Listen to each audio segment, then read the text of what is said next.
Bismillahirrahmanirrahim. Assalamu alaikum, dear students. I hope you all are fine and enjoying at your home with your online classes. 23rd lecture है आज हमारा और ये 22nd lecture की continuation में ही है। जैसे कि आपको याद है कि 22nd लेक्चर में हमने डायगनलाइजेशन पे बात की थी और डायगनलाइजेशन वहाँ पर हमने सिमेट्रिक मैट्रिसेस की थी। तो कुछ और भी बातें वहाँ पे की थी जिनको मैं रिकॉल कर दूँ ताकि आज का लेक्चर भी कंप्लीट किया जा सके। सिमेट्रिक मैट्रिसेस से रिलेटेड हमने एक फैक्ट जो है वो वहाँ डिफ़ाइन किया था। एक फैक्ट के बारे में बात की थी कि जितने भी सिमेट्रिक मैट्रिसेस होते हैं उनके जो अगर कैरेक्टरिस्टिक पॉलिनोमियल लिखा जाए उनके लिए तो उसकी जितनी भी रूट्स हैं वो सब रियल नंबर्स होते हैं, यानी कॉम्प्लेक्स नंबर की फॉर्म में या आयोटा की फॉर्म में कोई भी यहाँ पर लैम्डा की वैल्यू नहीं आती या आइगन वैल्यू नहीं होती। तो और दूसरी बात हमने वहाँ पे जो इम्पोर्टेंट थी जो हमने की थी कि जितने भी सिमेट्रिक मैट्रिसेस होते हैं उनके लिए अगर आइगन वैल्यूज़ डिफरेंट हों यानी डिस्टिंक्ट आइगन वैल्यूज़ हैं तो उनसे जो भी आइगन वेक्टर्स जनरेट करते हैं हम, आइगन वेक्टर हर आइगन वैल्यू से रिलेटेड, हर डिस्टिंक्ट आइगन वैल्यू से रिलेटेड जो भी आइगन वेक्टर्स जनरेट होते हैं वो सब ऑर्थोगोनल होते हैं। और ऑर्थोगोनल को भी हमने फर्दर डिफ़ाइन किया था कि ये ऑर्थोगोनल का मतलब है कि वो सारे वेक्टर्स जो हैं आपस में 90 डिग्री का एंगल बना रहे हैं, यानी उनका डॉट प्रोडक्ट ज़ीरो है। तो वहाँ पर फिर हमने इस तरह से जो हमारी आइगन वेक्टर्स से एक आइगन स्पेस बनती है उसके लिए हमने एक orthogonal set of vectors generate कर लिए जिसको कि फर्दर वो कहता है कि जो हमने eigen vectors distinct eigen vectors generate किए हैं वही बेसिस के वेक्टर्स हैं, यानी बेसिस भी वो बना रहे हैं और उन्हीं वही सारे आइगन वेक्टर्स ही हैं कि जिनसे पूरी आइगन स्पेस जनरेट होती है। इससे आगे चलते हैं कि जहाँ पर हमारे पास पहले तो हमने कहा था कि डिफरेंट आइगन वैल्यूज़ हों या डिस्टिंक्ट आइगन वैल्यूज़ के केस में तो हम ऑर्थोगोनल आइगन वेक्टर्स जो हैं वो फाइंड कर सकते हैं। यहाँ पर हम बात करेंगे कि अगर आइगन वैल्यूज़ जो हैं वो डिफरेंट नहीं है बल्कि सेम हैं तो सेम को हम रिप्रेजेंट करते हैं और हम कहते हैं कि आइगन वैल्यू ऑफ मल्टीप्लिसिटी के, यानी अगर आइगन वैल्यू लैम्डा -1 है, कोई एक फैक्टर है उसमें, तो इसका मतलब है लैम्डा इज़ इक्वल टू 1 जो है वो उसकी रूट है या आइगन वैल्यू है। तो अगर लैम्डा -1 होल स्क्वायर होगा तो हम कहेंगे कि लैम्डा की वैल्यू 1 जो है उसकी मल्टीप्लिसिटी 2 है। और इसी तरह से लैम्डा -1 अगर पावर 3 के साथ होता है, लैम्डा -1 होल क्यूब, तो ये लैम्डा इज़ इक्वल टू 1 है मल्टीप्लिसिटी 3 के साथ। तो इस तरह से जब हम यानी रिपीटेड वैल्यूज़ ऑफ लैम्डा के बारे में डिस्कस करते हैं तो जब हम यहाँ पे सोल्यूशन स्पेस बनाते हैं homogeneous system lambda in-a x is equal to 0 के लिए, तो ये जो सोल्यूशन स्पेस है इसी को हम आइगन स्पेस कह देते हैं। इसकी डायमेंशन k होती है, ठीक है। इसका मतलब ये है कि k linearly independent eigen vectors a के साथ एसोसिएट होते हैं, ठीक है। लेकिन हमने प्रीवियस लेक्चर में देखा है कि जो सेम आइगन वैल्यूज़ हैं उनके लिए समटाइम्स हमें लीनियरली इंडिपेंडेंट वेक्टर्स मिल जाते हैं और समटाइम्स नहीं मिलते। यानी अगर आइगन वैल्यू 1 है और 1 रिपीटेड है, यानी लैम्डा इज़ इक्वल टू 1 और लैम्डा इज़ इक्वल टू 1 दो वैल्यूज़ हैं, या लैम्डा जो है मल्टीप्लिसिटी 2 का है, तो उस केस में हमारे पास कभी लीनियरली इंडिपेंडेंट आइगन वेक्टर्स एक भी आ जाता है और कभी दो आ जाते हैं। तो अगर तो दो आ जाते हैं फिर तो कोई प्रॉब्लम नहीं है, उतने ही लीनियर इंडिपेंडेंट आइगन वेक्टर्स हमें मिल जाते हैं। लेकिन अगर कम लीनियरली इंडिपेंडेंट वेक्टर्स मिलते हैं तो फिर हमारा जो मैट्रिक्स है वो डायगनलाइज नहीं हो सकता था, जो हमने के जनरल किसी मैट्रिक्स के केस में वहाँ पे डिस्कस किया था। तो यहाँ पर हम एक ऐसा प्रोसेस कर रहे हैं सिमेट्रिक मैट्रिसेस के लिए which is known as Gram Schmidt process, through which we can choose an orthogonal or orthonormal basis for the solution space or for this eigenspace. Thus we obtain a set of k orthonormal eigenvectors associated with the eigenvalue lambda. Since the eigenvectors associated with the distinct eigenvalues are orthogonal, if we form the set of all our eigenvectors, we get an orthonormal set. Hence the matrix P whose columns are the eigenvectors is orthogonal. तो यहाँ पर इस example में देखते हैं कि हम किस तरह से linearly independent orthonormal eigen vectors जो हैं वो जनरेट कर सकते हैं by using this process. Let A is some matrix 0 2 2 2 0 2 and 2 2 0. The characteristic polynomial of A is P of lambda is equal to lambda plus 2 whole square and lambda minus 4. तो यहाँ पर we can observe कि lambda is equal to minus 2 ये multiplicity 2 के साथ है और एक जो आइगन वैल्यू है lambda की वो 4 है, ठीक है, वो डिस्टिंक्ट है. तो एक माइनस 2 रिपीटेड वैल्यू है और एक 4 वैल्यू है, यानी 3 टोटल इसमें आइगन वैल्यूज़ हैं. तो लैम्डा 3 इज इक्वल टू 4 के लिए तो हमें एक इंडिपेंडेंट आइगन वेक्टर मिल जाएगा, लेकिन लैम्डा इज इक्वल टू -2 और -2 रिपीटेड के लिए हमें यहाँ पे थोड़ा वर्कआउट करना पड़ेगा. तो if we substitute this lambda is equal to -2 over here कि लैम्डा आई -a में रखें तो हमें ये सिस्टम मिल जाता है 8. और जब हम इसको सॉल्व करते हैं तो हमारे पास 2 लीनियर इंडिपेंडेंट यहाँ पर वेक्टर्स आ रहे हैं, ठीक है. यानी जब हमने यहाँ से सोल्यूशन निकाला है तो उसमें से हमें 2 वेक्टर्स यहाँ पे जनरेट हो गए हैं. अब x1 और x2 जो हैं ये ऑर्थोगोनल नहीं हैं. ऑर्थोगोनल मीन्स के दोनों का डॉट 0 के बराबर नहीं है. तो हम इनको यहाँ से हम ग्राम श्मिट प्रोसेस यूज़ करेंगे ताकि हमें एक ऑर्थोनॉर्मल बेसिस मिल जाए सोल्यूशन स्पेस के लिए, ठीक है. ये जो 8 हमारी सोल्यूशन स्पेस है या आइगन स्पेस है उसके लिए जो -2 से रिलेटेड है उसके लिए हमें बेसिस भी चाहिए होती है ताकि वो पूरी स्पेस जनरेट हो सके. तो हमें एक ऑर्थोनॉर्मल बेसिस का सेट चाहिए होगा जो हम इस प्रोसेस के थ्रू करेंगे, ठीक है. तो एक तो यहाँ पर हमने ये जहन में रखना है कि x1 हमारा जो वेक्टर है वो उसको हम पहले y1 के बराबर ले लेंगे. और y1 और x1 में ये फ़र्क नहीं है कि वो y कोऑर्डिनेट है, नहीं, ऐसी कोई बात नहीं है. x1 से हम फर्दर एक और वेक्टर जनरेट कर रहे हैं. x1 से नहीं कर रहे बल्कि x1 को हम एज इट इज़ y1 के बराबर ले लेते हैं. x2 से हम एक और वेक्टर जनरेट कर रहे हैं y2, ठीक है. और y2 कैसे जनरेट होगा? ये x2 minus x2 dot y1 over y1 dot y1 and then multiplied with x1 and that is equal to, ये जब हम कैलकुलेट करेंगे तो यहाँ पे y1 जो है वो x1 के बराबर ही है, इसलिए यहाँ पर हम x1 डॉट x1 डिनोमिनेटर में जब करेंगे तो x1 डॉट x1 का मतलब है -1 multiplied by -1 is +1 plus 1 multiplied by 1 ये फिर 1 आ जाएगा तो ये, और प्लस 0 मल्टीप्लाइड बाय 0 इज़ 0. तो 1 + 1 दैट इज़ 2. तो डिनोमिनेटर में 2 आ जाएगा, जिसकी वजह से ये आप देख सकते हैं कि जो वेक्टर है उसको 2 से डिवाइड करना पड़ा है. बाकी सारे भी x2 डॉट y1 करेंगे मीन्स x2 डॉट x1 करेंगे. तो x2 डॉट x1 को मतलब डॉट प्रोडक्ट इनका x कंपोनेंट से multiply, -1 multiplied by -1 is +1 plus 1 multiplied by 0 is 0 plus 0 multiplied by 1 is 0. So this is +1. So here it will be +1 divided by 2 and x1 vector is same -1 1 and 0. तो वो वहाँ पे हमने as it is लिख दिया और इसको divide किया हमने 2 के साथ, और इसको माइनस करेंगे x2 में से, ठीक है ना. -1 माइनस हमारा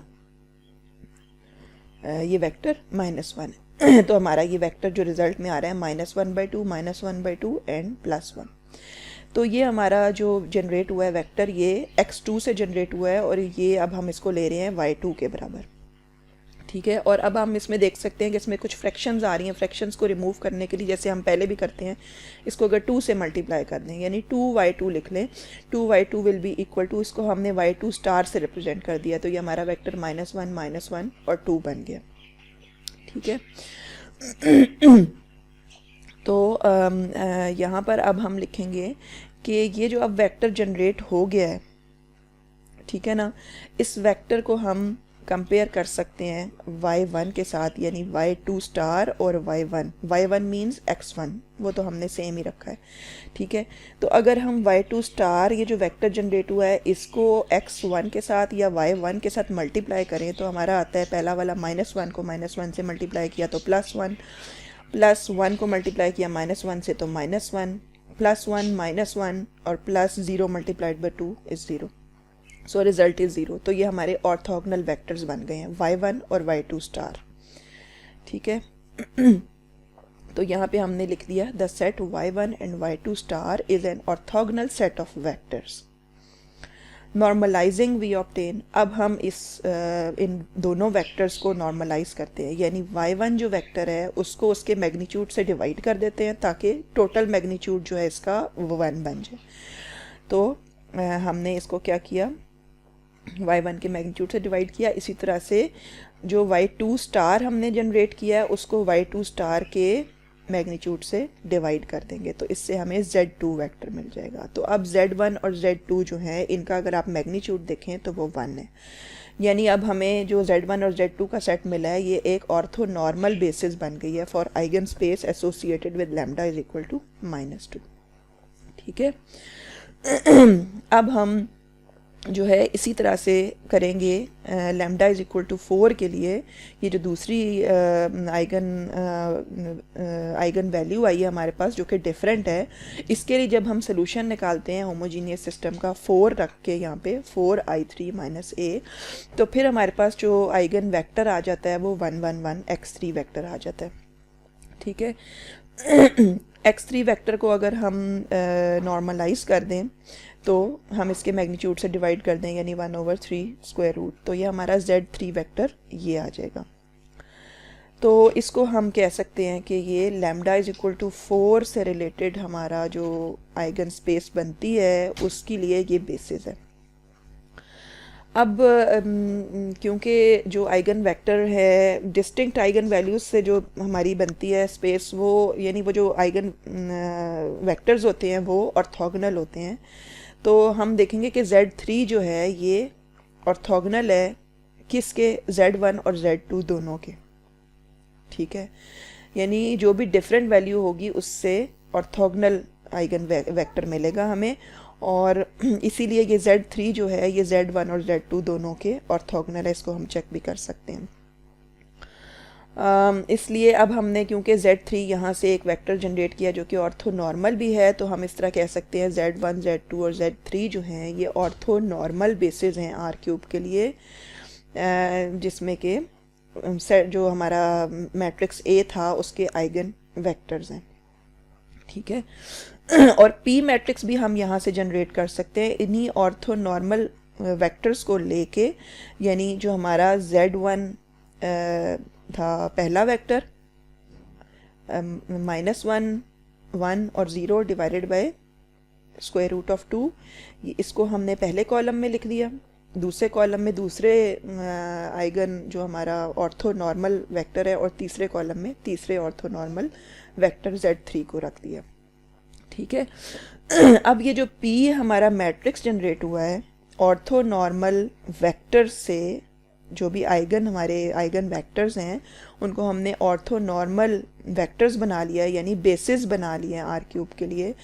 उनसे जो भी मैट्रिक्स P जनरेट हो रहा है उसके बारे में हम ऑलरेडी कह भी चुके हैं कि अगर ये ऑर्थोनॉर्मल इसमें आइगन वेक्टर्स यूज़ किए जाएं तो ये जो मैट्रिक्स P बनता है ये इटसेल्फ ऑर्थोगोनल मैट्रिक्स होगा, और ऑर्थोगोनल मैट्रिक्स की ये प्रॉपर्टी है कि उसका इन्वर्स और उसका ट्रांसपोज बराबर है, ठीक है। तो बजाय हम इस मैट्रिक्स का इन्वर्स निकालने के हम इसका जस्ट ट्रांसपोज लिखते हैं, उसको मैट्रिक्स ए से मल्टीप्लाई करते हैं और फिर मैट्रिक्स पी से मल्टीप्लाई करते हैं, तो हमारे पास यही रिज़ल्ट आएगा जो कि ऑलरेडी हमने बात की थी कि डायगोनल एंट्रीज़ के ऊपर इसकी आइगन वैल्यूज़ होंगी -2 और 4, राइट।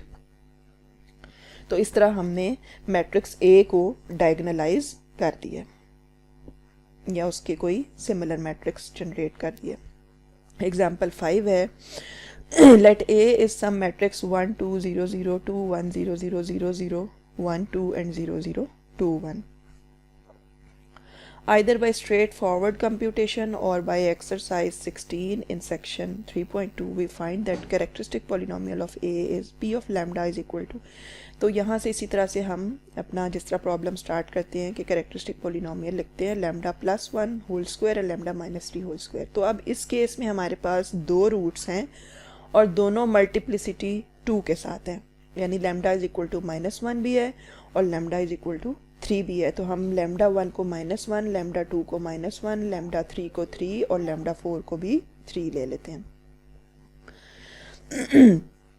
अब हम इसकी आइगन वेक्टर्स फाइंड करते हैं। पहले -1 अगर ले लें लैम्डा की जगह पर, तो -1 रखने से -1i4 a x is equal to 0, और इससे हमारे पास जो वेक्टर आ जाता है वो r - s की फॉर्म में है, जिसमें से हम दो linearly independent eigen vectors generate कर सकते हैं, r कॉमन लेते हुए और s कॉमन लेते हुए, ठीक है। अब ये दोनों जो वेक्टर्स हैं आइगन वेक्टर्स, ये एक दूसरे के ऑर्थोगोनल भी जो है ये ऑर्थोगोनल हो जाते हैं बाय चांस यहाँ पे, ऑल्दो कि हमें पता है कि डिस्टिंक्ट वैल्यूज़ के लिए ऑर्थोगोनल वेक्टर्स आते हैं, लेकिन यहाँ पर हम ऑब्जर्व कर सकते हैं कि ये ऑर्थोगोनल आ रहे हैं बाय चांस, ठीक है। और जो आइगन स्पेस बना रहे हैं ये लैम्डा इज इक्वल टू -1 से रिलेटेड जो स्पेस है उसकी डायमेंशन यहाँ पर 2 है, क्योंकि दो लीनियरली इंडिपेंडेंट आइगन वेक्टर्स मौजूद हैं। तो अब हम यहाँ इन दोनों ऑर्थोगोनल वेक्टर से ऑर्थोनॉर्मल बेसिस भी बना सकते हैं, यानी इसके मैग्नीट्यूड से हम हर वेक्टर को डिवाइड कर दें, यानी पहले वाले केस में स्क्वायर रूट ऑफ 2 से और दूसरे केस में भी स्क्वायर रूट ऑफ 2 के साथ डिवाइड कर दें। तो ये दो वेक्टर्स हमें ऑर्थोनॉर्मल बेसिस के मिल गए हैं। अब हम आते हैं कि दूसरी आइगन वैल्यू के ऊपर जो कि 3 थी और वो मल्टीप्लिसिटी 2 के साथ थी, यानी lambda is equal to 3 and lambda is equal to 3। तो 3 जब यहाँ पे रखा 3i4 a x is equal to 0 बन गया, और यहाँ से फिर हमने जब अगेन इस सिस्टम का सलूशन निकाला होमोजीनियस सिस्टम का, तो हमारे पास वेक्टर जो है वो r की फॉर्म का बन गया, जिसमें से r कॉमन लेने से और s कॉमन लेने से हमारे पास यहाँ पर भी दो लीनियरली इंडिपेंडेंट वेक्टर्स आए हैं, और इन दोनों को भी हम अगर आपस में मल्टीप्लाई करके देखें तो हमें लगेगा कि ये दोनों भी ऑर्थोगोनल आ गए हैं बाय चांस। तो अगर ये ऑर्थोगोनल आ गए हैं तो हम इससे भी ऑर्थोनॉर्मल का सेट बना सकते हैं, यानी इनकी मैग्नीट्यूड से डिवाइड कर सकते हैं। तो इस केस में भी मैग्नीट्यूड 2 स्क्वायर रूट ऑफ 2 बनता है दोनों वेक्टर्स के केस में, तो दोनों को हमने डिवाइड कर दिया। तो इस तरह हमें ये दो और ऑर्थोनॉर्मल वेक्टर्स का एक और सेट मिल गया है। तो अब हम यहाँ से मैट्रिक्स P लिख सकते हैं, जिसके पहले दोनों कॉलम्स जो हैं lambda is equal to -1 eigen value के साथ रिलेटेड आइगन वेक्टर्स हैं, ऑर्थोनॉर्मल वेक्टर्स हैं, और अगले दोनों कॉलम्स जो हैं ये लैम्डा इज इक्वल टू 3 से रिलेटेड आइगन वेक्टर्स हैं, जिनको कि हमने ऑर्थोनॉर्मल वेक्टर बना लिए।